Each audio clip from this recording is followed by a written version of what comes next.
What is good, my favourite aliens? Welcome, or welcome back to this YouTube channel. If you're new here, my name's Kat. It's rather pleasant to meet you. Today I'm going to be taking you back to my roots because I'm going to be doing a play summary of Anton Chekhov's The Seagull.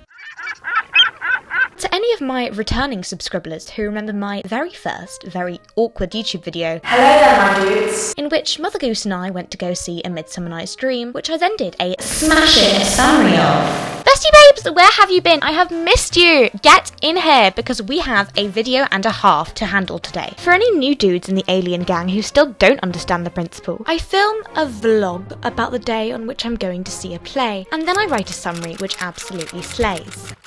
And now, onto the video. I had already completed step 1 of my day, and so the next logical thing to do was to make food. Someone ate the last ripe avocado, and it's really stressing me out because now I have to deal with this rock solid thing from the fridge.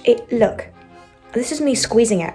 Bruv, what am I supposed to do with that? And I need avocado every single day. This is not okay. I'm sewing. There'll be a lawsuit coming your way. Father Zoom. You better watch out or I'll eat your butternut squash.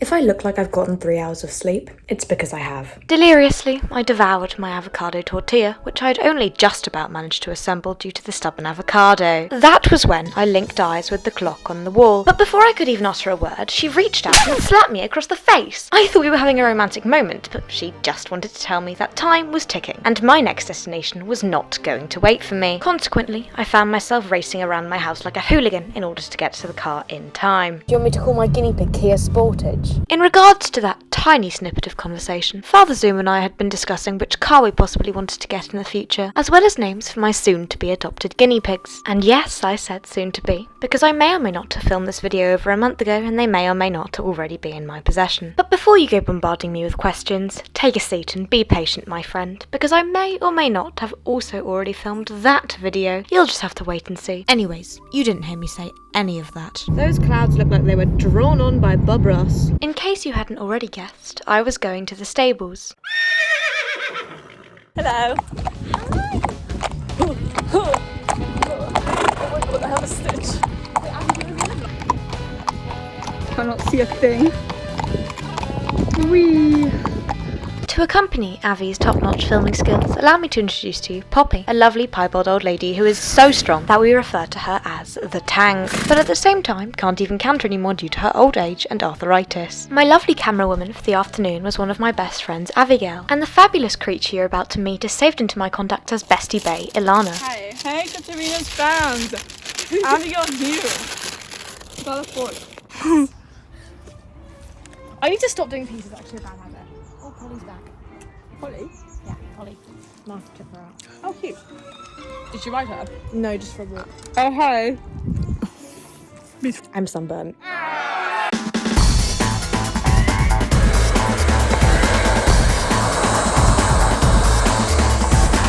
I'm gonna edit now for a bit because I'm so behind on videos and I'm really, really sorry about it. So yeah, that's what I'm gonna do now.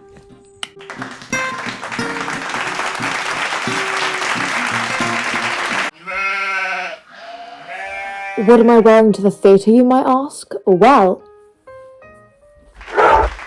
that's so fun. I love doing quirky transitions, and I hate that I just use the word quirky.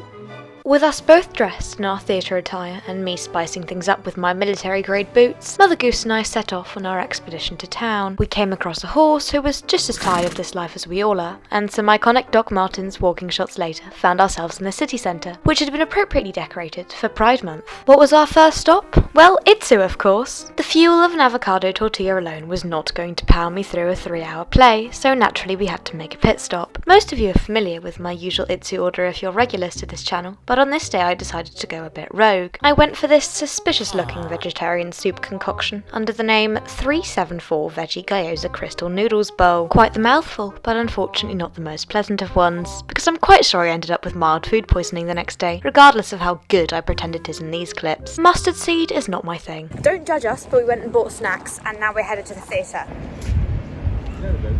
I think they misspelt that. The time had come to see the play, and my excitement was only doubled when we went to the toilets. Wait, no, that sounds wrong. To explain, my acting company would be performing at this very theatre on the very same professional stage that we were about to watch the Seagull on, and they just so happened to have a poster for it on the door of the loos. How cool is that? It's definitely not really weird that I got excited, like, whilst in a cubicle. But I mean, we won't talk about that, right? We're in the theatre now, besties! We were front row, of course, the Chekhov nerds that we are. I was right on that pier of pallets yesterday.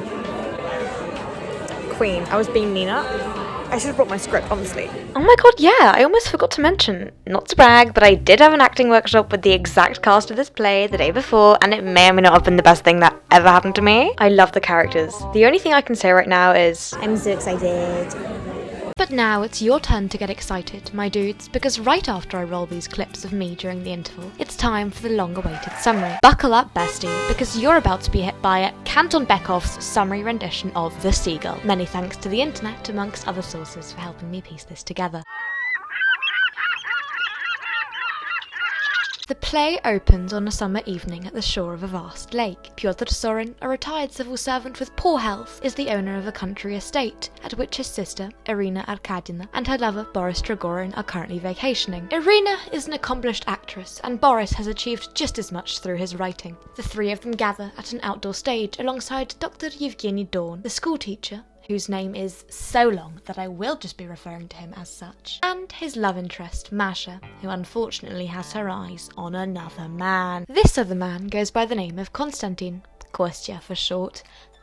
No, not Costa, get your heads out the gutter. And as well as being Irina's son, he is an aspiring writer with a vision of creating a new theatrical form through, how should I put this, symbolist fantasy pieces. Kostya is debuting his first ever solo-written and directed play to his close family and friends, starring his true love, Nina, who dreams of making a profession out of her acting. We have that in common, us two. The fish swimming in the silence of the ocean. Starfish. All living things, visible and invisible. Life. All creatures now living. Irina, however, clowns upon the play, consequently leading Kostya to storm off in a cloud of angry humiliation. Yevgeny, our doctor, didn't find it so bad, however, and makes sure to reassure Kostya of such. Apart from being in an affair with Masha's mother, Yevgeny is a good man, and also comforts Masha herself as she opens up to him about her longing for Konstantin. It's okay, I'm only sleeping with your mother. The doctor, naturally, blames the lake for making everybody feel romantic. Why will he not notice me? I've been following him for the last 3 weeks. Doctor, why will he not? Oh, I'm not sure I can help you there, Masha. It must just be the lake. After Kostya storms off, Irina introduces Nina to Boris, who is intrigued by him and his writing success. They have a spiffingly good conversation on how Trigorin wishes he had more time to go fishing. But the fact that Nina seems to have done a full 180 and fallen for another lad further infuriates Kostya, who's just returned to the scene. As any sensible man would do in such a situation, he goes and shoots down a seagull, which he then lays at Nina's feet several days later when he finds her alone at the end of a family gathering. Did anybody consider the rights of the seagull? Mr. Chekhov, we have words to be had.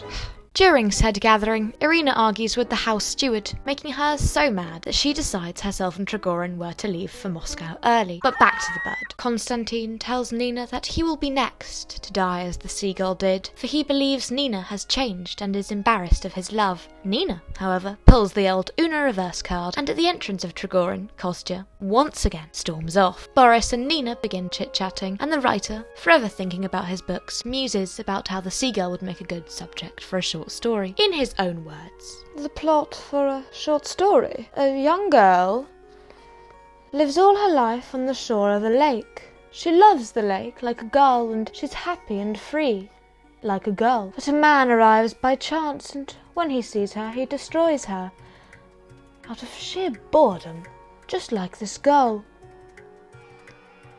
sounds like a bestseller to me. But we have no time to dwell on whether or not Boris's book will bring buyers, for at this moment Arkadyevna comes rushing in, decisively exclaiming that they will in fact not be leaving early. We're not going home early. That makes Nina pretty pleased. Act 3 rolls around, and guess who's decided they want to go home early again? Ah yes, Miss Arkadyevna and her so-called lover, Boris. Between acts, Kostya has attempted to of himself. I probably can't say that word or YouTube will come for me. And he spends the remainder of Act 3 with a head bandage, as luckily the bullet only just grazed his skull. Nina is still serenading Trigorin. Pyotr Soren's health continues in a downward spiral, and the only positive mother-son interaction between Irina and Kostya, where he asks her to change his bandages, ends in yet another argument, after which he storms off. He loves to do that, in tears. Trigorin enters once more because he wants to persuade Arkadina to stay for longer at the estate. No, bestie, we're going home. She convinces him that they must return home, but mere moments before they depart for the station, Nina gets a moment alone with Trigorin, during which she tells him that she is running away against her parents' wishes to become an actress, and that they will meet again in Moscow. They then snog for a good 3 minutes. The characters take turns interacting on stage to fill us in on what has happened during the time jump. Masha, although still hopelessly in love with Kostya, has accepted the schoolteacher's marriage proposal, and they now have a child. Nina and Trigorin lived with each other in Moscow for a short while, and also had a child together, but the family was split when Trigorin abandons Nina to return to Arkadina, and Nina's child passes at a very early age. Nina never achieved much acting success, and is currently touring with a small theatre group around provincial Russia. Konstantin's career has also not been the most lavish of ones. He's published some short stories, but finds himself becoming increasingly depressed. Soren's health has depleted to the point that people at the estate have telegraphed for Arkadina to be with him in his final days. So, most of the characters assemble once more in the estate's drawing room to play bingo and dine. Country folk spinning out their lives in an endless game of lotto. Look at that set. It's ancient. Kostya refuses to join them and instead decides to work on his manuscript. That's when he hears a knock at the door to find a drenched Nina standing breathlessly silhouetted against the dark, stormy night. Of course, he lets her in and they have the following conversation, which I'll let them speak for themselves. You're safe in here, Nina. Lock the door so like... No, nobody will. Please, I know your mother is here, please. Well, there's no lock for this one, but I'll put a chair against it if you wish. Really, Nina, you're quite safe. Nobody's coming in. I can't get over how strange it is. Suddenly you're here with me. Why has it taken so long, Nina? Why'd you shut me out? You've been at the hotel nearly a week. I know every day I come and I stare up at your window. You must hate me. No. I was so afraid that you would hate me. Or worse, I sometimes dream that I come to meet you and you've forgotten who I am. I just need to sit and talk. I am a seagull. No, that's not me. Last night, I discovered our little field down by the lake. It's still there. And I started howling and I couldn't stop myself. And my Kostya is a published writer. You are the writer. I am the actress, both sailing out on this lake of storms and stress. When did we stop being children? When I told you earlier that I'd been performing the part of Nina in my workshop, this is the scene that I meant to explain. That scene. Nina is concerned that someone will know she is here, for she has heard Arkadina has returned to the estate. Konstantin reassures her, tells her she's safe. He has wished for the moment that she would come back to him, but Nina begins to play games with his mind. Kostya tells her to stay, tells her his life has been worthless and melancholy without her, but she is incredulous to this and instead tells him she must leave. Her final jab at him and his heart is a passionate proclamation of love for Trigorin, the man whom she left Kostya for. The man who left her for Kostya's mother. She forces him to reminisce on their lives before the world turned its back on them, when she was free like a seagull, but now she is an actress. She remembers the lake, the happiness, the innocence, their love, and she recites Kostya's first and only play perfectly from memory, as though she'd been performing it for years on end. With this final gesture, she embraces Kostya instinctively and leaves. Konstantin is silent in his mourning for her, but 2 minutes later finds himself tearing up his manuscripts and leaving the house. When focus is brought back to the party... Let's not do that, shall we? We discover that Trigorin, although he can no longer recall doing so, had requested for the seagull which Kostya shot years ago to be stuffed and put on display. Once again, did we ever ask the seagull for its consent? No. Chekhov, we have words to be had. This very seagull stands in a glass case in the estate, with all eyes upon it, as the deafening sound of a rifle being fired reverberates through the house. The guests are startled and unnerved, in particular Arkadina, but the doctor, Yevgeny, reassuring as always, claims it was simply a bottle cork bursting from a vial in his medical case, and exits the stage to go and sort it out. Arkadina is relieved when he returns. The impact has jogged a memory from years ago she would rather wish to forget. Regardless of the strained relationship she has with her son, Irina's motherly instincts led her to believe that something was very wrong. Yevgeny finds reason to pull Boris Trigorin aside and tells him to get Irina out of the estate. For the fact is, Kostya had shot himself. And on that somber note, the curtain is pulled. And that was my Seagull summary. I hope it made you laugh, chuckle, maybe cry a bit, but now it's time for my review. So no clicking off yet. That is if you've made it this far. That was phenomenal. That was hands down the best play that I have ever seen. Ollie, you're incredible. Everyone was incredible. It was amazing. Yes, this video has taken me over a month to edit, but my dudes, that was the Seagull. Don't forget to subscribe and comment a bird emoji of choice if you've made it all the way to the end. I love you so much and I'll see you soon. Toodles! What the hell am I doing with my life?